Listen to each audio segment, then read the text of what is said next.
yanze koga bituma umugore yaka agatanya nyuma y'ibyumweru 6 bakoze ubukwe. Umugore ari gusaba agatanya nyuma y'iminsi 40 akoze ubukwe kuko umugabo we yanga koga. Ikinyamakuru Tuko cyandikirwa muri Kenya cyatangaje ko uwo mugore yavuze ko yumva umutima we uremerewe. Iyo ikaba ariyo mpamvu ituma ashaka agatanya nubwo amaze igihe gito mu rushako, bitewe no kuba umugabo we atinya amazi niyoge.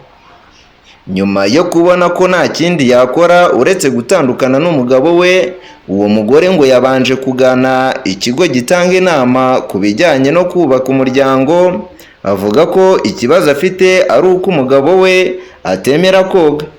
Umugabo abajijwe igituma atemera koga, avuga ko adakunda amazi koko, ariko yagerageje kwihanaguza amazi inshuro 6 zose kuko umugore we yakomezaga kumusaba koga. Muri ibyo biganiro uwo mugabo yahise yiyemeza ko agiye kongera isuku, akajya agerageza koga buri munsi, ariko nubwo yari yiyemeje ibyo, umugore we yarabyanze avuga ko adashoboye gukomeza kubana nawe. Ashimangira ko agomba gusaba kandi akanahabwa agatanya. Umuryango w'umugore wo wahise utanga ikirego kuri polisi ko umukobwa wabo akorerwa ihohoterwa ndetse usaba ko batandukana.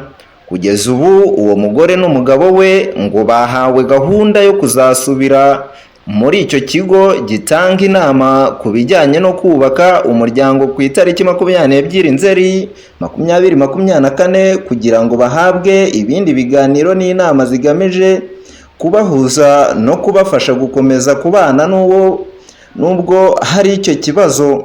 Ariko umugore we yamaze kwiyemeza ko uko byagenda kose agomba gutandukana n'uwo mugabo kuko atemera koga. Icyo kinyamakuru cyanditse ko bitari inshuro ya mbere habayeho umugore usaba agatanya ku mpamvu zitangaje nk'izo, kuko no mu ntangiriro z'uyu mwaka 2024 cyanditse inkuru y'umugore wo mu Buhinde mu gace ka Agra nawe wasabye gatanya kubera ko umugabo we yanze kumugurira ibirungo byo guteka bikunzwe cyane muri ako gace bikoreshwa mu byo kurya bita clique snack.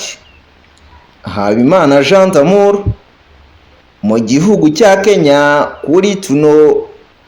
Naho ubundi mukomeze gukora subscribe, like, share na comment. Ibiganiro byo ntakagaruka.